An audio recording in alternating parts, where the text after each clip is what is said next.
Sir 10 ఏళ్లుగా మీ నియోజకవర్గ ప్రజలు ఏదైతే ఎక్స్పెక్ట్ చేసినారో ఆ రకమైన పరిపాలన లేక మిమ్మల్ని అందించారు కదా. ఈ 5 ఏళ్లలో మీరు ఏ రకమైన పనులు చేస్తానని మీ ప్రజలకు మంచి హామీ ఇవ్వాలి అంటే ఒక 4-5 మాటలలో ఏం చెప్తారు మీరు? నేను మొట్టమొదటిగా చేసేది ఏంటంటే, ఇంతకుముందు మీకు పదే చెప్తున్నాను, ఇళ్ళ గురించి నేను ఫోకస్ చేస్తాను. 2 రైతులకు ప్రొటెక్షన్గా వాళ్ళు పండించిన పంటను చేయడానికి ఇరిగేషన్ మినిస్టర్ గారితో కూడా మాట్లాడి ఎక్కువ వాటర్ తెచ్చేది. ఎందుకంటే వాటర్ అనేది మాకు ఇంతవరకు ఎవడు పట్టించుకోలేదు, మాకు రాలేదు.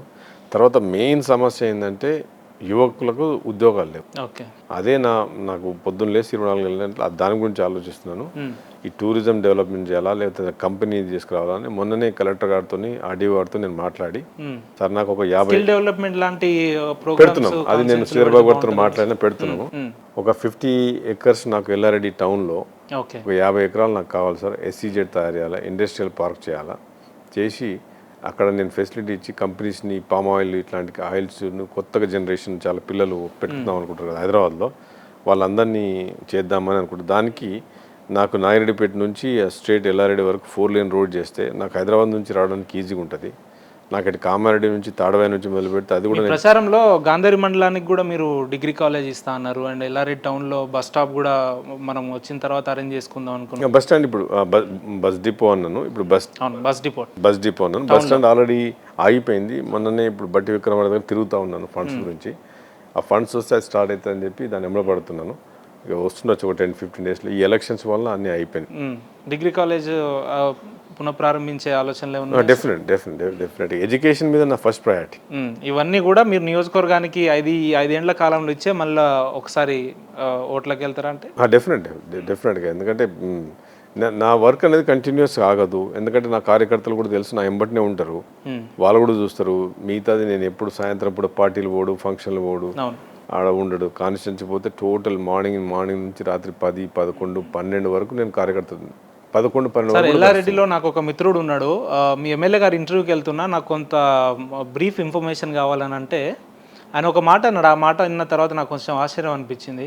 వ్యక్తిగతంగా మదన్ మోహన్ రావు గారు ఎటువంటి విమర్శలు ఇప్పటి వరకు ఆయన తన దగ్గరికి కూడా రానివ్వలేదు. ఆయన జేబులో 70 రూపాయలు ఉంటే 50 రూపాయలు అవతల వ్యక్తికి ఇచ్చి 20 రూపాయలు తను ఉంచుకొని సంతోషపడే ఆ రకమైన క్యారెక్టర్ ఉంటుంది ఆ మనిషికి అని చెప్తున్నాడు. ఎందుకు సార్ ఈ రకమైన పరిస్థితులు ఎందుకు మీకు ఇంత?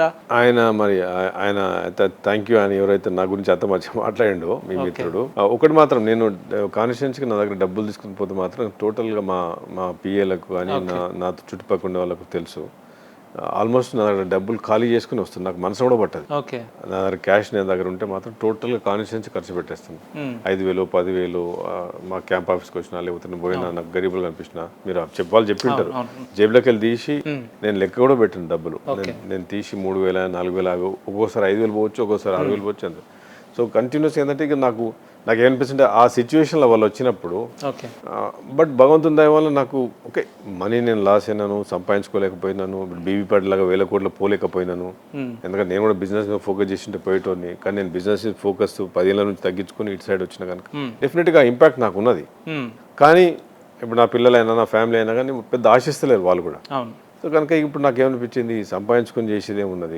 ఇక పిల్లలు they are not interested, they not ready to take any properties. ఏమున్నది, ఎంతమంది పిల్లలు సార్, ఏం చేస్తున్నారు ఇప్పుడు?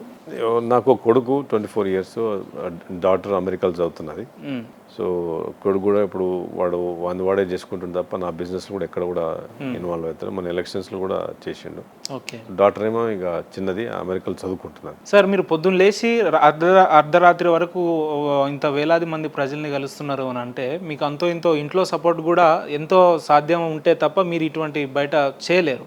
అటువంటిది మీరు చెప్పే మాటలలోనే అర్థమవుతుంది.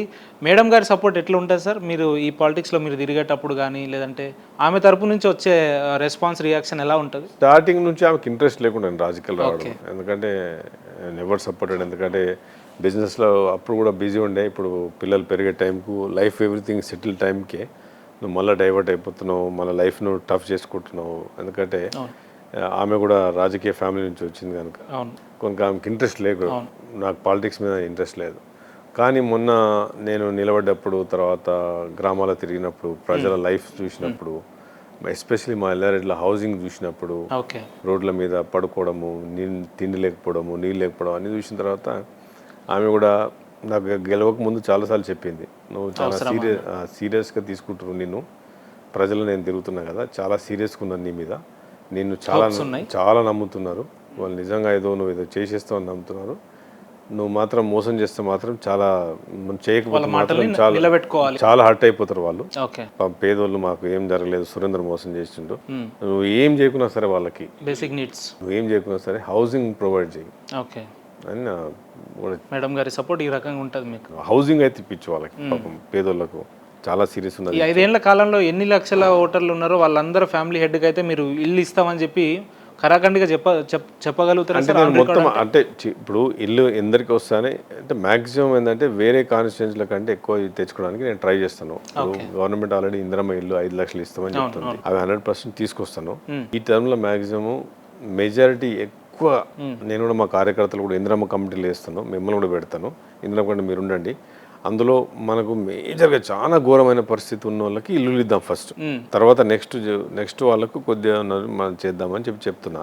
కనుక నేను కూడా మన గృహ మంత్రి గారితో మాట్లాడినప్పుడు కూడా కొద్దిగా చూడండి అన్న, ఎల్లారెడ్డికి సిచ్యువేషన్ మంచిగా లేదు, వేరే దగ్గర కంటే మాకు అసలు ఏం రాలేదు, ఇంతకుముందు బాన్స్వాడలో ఇల్లు వచ్చినాయి, అటు పక్కన సిద్దిపేట పోయినాయి, అన్ని ఇళ్ళు అందరూ పోయినాయి కానీ మాకు మాత్రం రాలేదు. కామెడీ ఇల్లు వచ్చినాయి, బాన్స్వాడ ఇల్లు వచ్చినాయి, మా ఎల్లారెడ్డి మాత్రం ఇల్లు రాలేదు.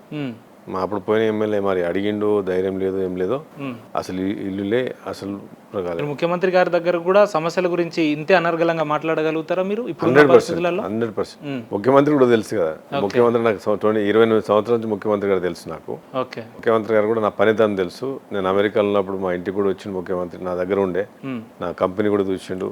ఇప్పుడు ఇల్లు కన్స్ట్రక్షన్ చేసేటప్పుడు ముఖ్యమంత్రి గారు అప్పుడు ఆయన ఎమ్మెల్యేగా ఉండేప్పుడు నా దగ్గరకు వచ్చిండు. కనుక మొదటి నుంచి నేను ఈ రోజు కూడా మినిస్టర్ దగ్గర పోయినా, మంత్రుల దగ్గర పోయినా వాళ్ళకి ఒకటే తెలుసు, మదన్ అనే వ్యక్తి సొంతంగా ఏదో పని చేయమని ఈ పని చేయమని రాడు. ఏదైనా పట్టుకొస్తే గరీబుల గురించి, ఒక కాన్స్టిట్యూన్సీ గురించి, లేదా పక్కనకు వానికి ఇప్పించుద్దాము వీనికి ఇప్పించిన పట్టుకొస్తాడు అనేది తెలుసు. నేను ఫోన్ చేసి కూడా వాళ్ళకి తెలుసు కనుక. సో 100% వాళ్ళకి తెలుసు, మదన్ అనే వ్యక్తి ముఖ్యమంత్రి కూడా తెలుసు, సొంత గురించి రాడు, ఏదో పని గురించి వస్తాడు అని చెప్పేసి ఆయనకు కూడా తెలుసు.